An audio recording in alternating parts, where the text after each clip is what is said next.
आज जो सबसे बड़ा मुद्दा है वो अविश्वास प्रस्ताव का मुद्दा है। ये सरकार अविश्वास की बुनियाद पे बनी हुई सरकार, पूरी तरह विफल सरकार, पूरी तरह जन विरोधी सरकार साबित हो चुकी है।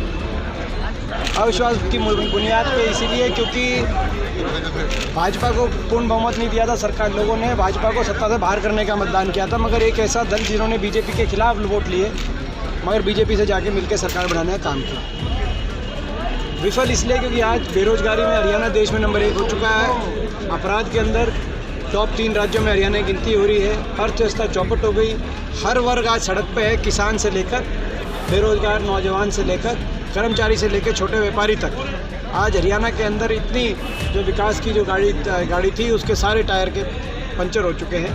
तो इतनी विफल सरकार जिसमें मुख्यमंत्री जी और अविश्वास का सरकार के प्रति ये आलम है। मुख्यमंत्री जी स्वयं अपने गृह क्षेत्र में कार्यक्रम करने में असफल हैं, तो उप मुख्यमंत्री जी अपने निर्वाचन क्षेत्र उचाना में कार्यक्रम करने में असफल हैं, बाकी तो आप छोड़ो। तो कहने का मतलब इस सरकार का उसका उदाहरण आपने बड़ौदा उपचुनाव में भी देखा, जब सारी शक्तियों ने मिलकर एक तो मुकाबला किया, मगर कांग्रेस के प्रत्याशी हुड्डा साहब के आशीर्वाद से इंद्रराज भालू जी एक बड़े बहुमत के साथ बड़ौदा से जीत के गए, जबकि 4 साल सरकार के उसमें पड़े थे। अब तो और भी अपना जो है उसके बाद को भी 6 महीने। तो कहने का मतलब ये सरकार जनता का विश्वास खो चुकी है। ये सरकार सबसे बड़ा जो मुद्दा है वो किसान का मुद्दा है। किसान और मजदूर जो पिछले 3 महीने 100 दिन से 3.25 महीने से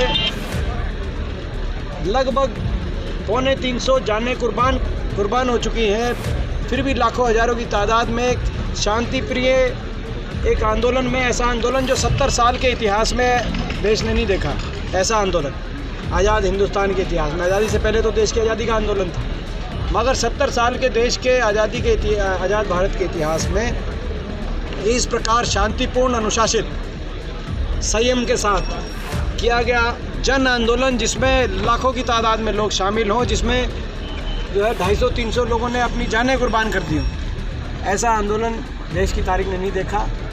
और उस आंदोलन में जिस प्रकार से किसान का, मजदूर का तिरस्कार हरियाणा सरकार में हुआ है, जिस प्रकार से किसान के बलिदान का मजाक हरियाणा के कैबिनेट स्तर के मंत्रियों ने उड़ाने का काम किया है, जिसमें जेपी दलाल हों, बाकी लोग हों, मैं समझता हूँ ऐसे में आज जनता को ये जानने का अधिकार है कि कौन सा विधायक इस सरकार के साथ हो सकता है। इस सरकार जो किसान को, जो सरकार ये चोट पहुँचा रही है, उस सरकार में के पाप में शामिल कौन कौन विधायक हैं, ये जनता के सामने चेहरे आने चाहिए। इस किसान के ऊपर हो रहे पाप में कौन कौन विधायक इस सरकार के साथ शामिल हैं, जो ये जानें जिनकी गई हैं जो किसानों की। मैं समझता हूँ कि आज ऐसी सरकार हमने नहीं देखी। तो इसमें ये हम अविश्वास प्रस्ताव लेके आए हैं। कौन सा विधायक जनता के साथ है, कौन सा विधायक सरकार के साथ है, ये दूध का दूध पानी का पानी हो जाएगा। कई विधायक ऐसे भी हैं जेजेपी के और निर्दलीय विधायक, जिन्होंने कईयों ने तो समर्थन वापसी की घोषणा भी करी, और कई विधायक ऐसे हैं जो कह रहे हैं कि भाई हम समय पड़ने पे किसान के साथ होंगे, जनता के साथ होंगे। अब ये समय 10 तारीख को ये अल्पमत में, ये पार्टी भाजपा पार्टी अल्पमत में है, मगर उसके सहयोगी जो जेजेपी है और जो निर्दलीय हैं, उन विधायकों को मैंने कहना चाहता हूँ, आप अपनी अंतरात्मा की आवाज़ को पहचानें। आप ये 300 जो किसान जिन्होंने कुर्बानियाँ दी हैं, इनके परिवारों की तरफ देखें, इन किसानों की तरफ देखें। आज जो किसान बैठे हुए हैं, आप उनकी तरफ देखें और आप अपने खुद के भविष्य की तरफ देखें।